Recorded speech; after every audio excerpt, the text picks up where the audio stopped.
Hello, everybody. I'm Bill Rabinowitz along with Joey Kaufman here. We just had our Tuesday press conference with Ryan Day, followed by defensive coordinator Jim Knowles and running backs coach Tony Alford.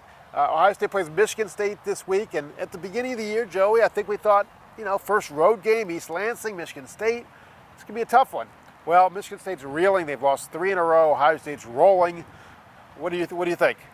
Yeah, I'm surprised because you're right. In July, August, you start looking at the Ohio State schedule and you think about where sort of the traps Right. and some spots where it looks like the Buckeyes could be vulnerable. And even the first couple weeks of the season, Michigan State was right, just nudging themselves into the top 10. And now they've lost 3 in a row, which hasn't happened under Mel Tucker. And they were a revelation last year. They went into the transfer portal.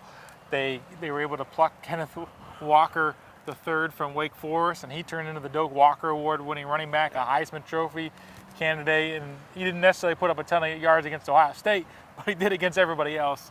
And now he's no longer in their backfield, and now Michigan State has come back to earth a little bit.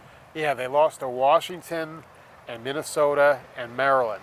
Those are okay teams. All pretty respectable. They're respectable, but they've looked bad at all of them. I mean, they've gotten really blown out for the most part in all those games. It's not a bad group of teams because Washington could win the Pac-12, Minnesota could win the Big Ten West, and Maryland, they're coming on in the East. Right. But they it's were not competitive in all those games. They weren't with it. It wasn't a fumble that cost them in those games. I mean, they were pretty easily manhandled all 3 weeks. Yeah. It didn't stop Ryan Day from saying that he still considers them a top 10 team, which if you're a coach, I guess that's what you say. And a tough place to play, which Ohio State has not lost in East Lansing since 1999. And what's funny is that Ryan Day will be making his first appearance in East Lansing as the head coach because 2 years ago, that was the game he missed. He had COVID. So that was Larry Johnson's coaching debut and finale. Ohio State won that game. They were very shorthanded, not just Ryan Day, but they won that game fairly handily with a makeshift offensive line. And, if Ohio State can go there without their head coach and a bunch of players and beat Michigan State, then, I think they're in pretty good shape this year. C.J. Stroud ran for a touchdown in that Michigan State game in 2020. Will he run for more touchdowns this week or in 2020? Is that the last one he's run for? Oh, I don't know the answer to that question. Yeah. But there haven't been a lot since. I think it's probably where people got the idea that actually C.J. Stroud should be a runner because you get such limited glimpses of these guys when they're the backup quarterbacks who took off and ran for that touchdown against Michigan State. What's interesting about Ohio State is that really alone among the top teams in the country, they've not been seriously tested. Yeah, Notre Dame was close for most of the game, but it always felt like Ohio State was kind of in control of that game. They never had a close call. I mean, Georgia had a very close call last week. Alabama had a close call with Texas. Michigan had a close call with Maryland. Clemson's had a close call with Wake Forest. Ohio State has really kind of had a pretty drama-less, schedule so far. And you look at Michigan State, you look at it ahead after the bye week to Iowa. It might be a while before they're truly tested. But I just think it's worth noting that you've got, you came into the season with questions, especially on defense, and the season's gone pretty smoothly. Yeah, I mean, you look at the defense and where they fit into the national rankings, total defense, total offense. I mean, they're right around what Ryan Day wanted in the preseason to be a top 10 defense. Statistically, they've been very good. There are some things I think they do need to figure out, and I think you judge Ohio State a little bit more on the Ohio State standard. They need to figure out the back end of the defense. They've given up some big plays. Jim Knowles even talked about that a little bit today, is making sure you're not giving up explosive plays because that can change a game like that. And Ryan Day said today on the injury front, he's hoping to have Cam Brown back, who's missed the last 2 weeks. That would help them. He said Cam Brown's dying to get back on the field. He's had some injuries throughout his career. They would like him to get back because they are pretty thin against corner. Denzel Burke came back against Rutgers, but his struggles kind of continued. He's still wearing a cast or heavily taped right hand. Ryan Day said he had a procedure done. They appreciate his grit coming back, and they need bodies at that spot, but they also need to get better on the field too. Yeah, updating some other injury stuff. Travion Henderson, who missed last week with what we believe is, he had a boot on his foot after he left the Toledo game, so we assume that's probably the issue. Rather than fashion. What's that? Rather than fashion. It was not fashion. Ryan Day said he expects him to play this week against Michigan State, and Tony Alford was asked, okay, does Mayan Williams' success change the dynamic there? Because it's kind of been Henderson is the 1 and Mayan Williams 1A, and he said no, it doesn't really change anything. I consider both of them starters, which is pretty much what I expected him to say, but that is what he said. The carry distribution has been pretty equal. When he said he considers both of them starters, you look at who's gotten which carries in this game. I mean, Mayan Williams is averaging 12.8 carries a game, and Travion Henderson is averaging 12.5, and that's skewed a little bit because Mayan Williams ran 21 times this week, but even before that, he was averaging 11 carries. Travion was averaging 12 and a half.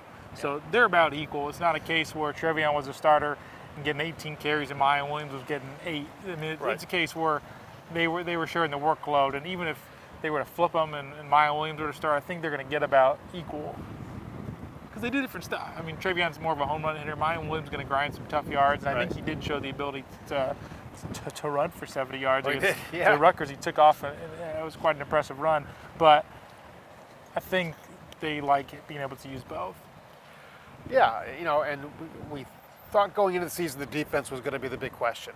And really, they've played very well. They're top 10 defense now. I think they're number 10, right? Number 10? I believe that's what they are in total defense. Yeah. And even some of the advanced metrics, like Football Outsiders has some stuff where you adjust for opponent base. They're 11th in that, too. Okay.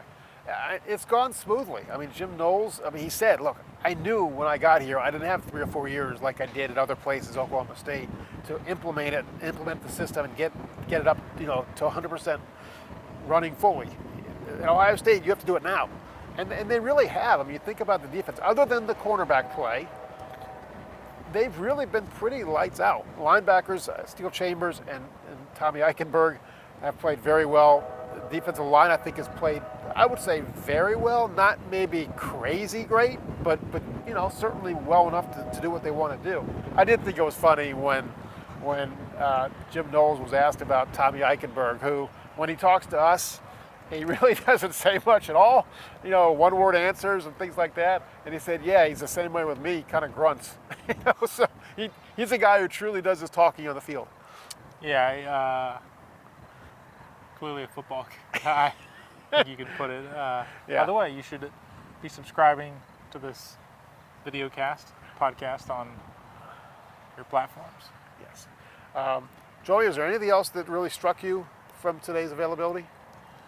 I think some people have wondered about Court Williams, one of the captains in the preseason. It's sort of been an interesting group of captains because not all of them have actually gotten on the field. Tyler Friday, one of the captains, he's been injured.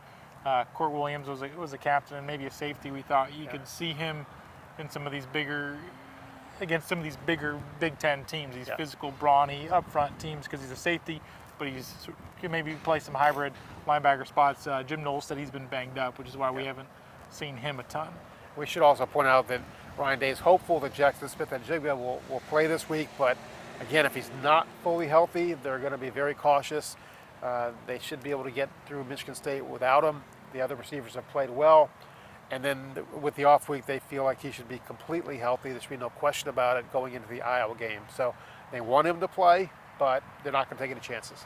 Yeah, I think the off week comes at an interesting time because a lot of these guys, especially for Jackson, I mean, you can really turn one game into a 2 week and get some extra rest. Right. So I think that has to factor into the decision. I don't know, the other side of the coin is you can get him back for one game and then you get him another chance to rest after that. So it presents an interesting dynamic into his return. But I think seeing him come back maybe too soon, you never know until you start running. But it obviously got re-aggravated, his hamstring.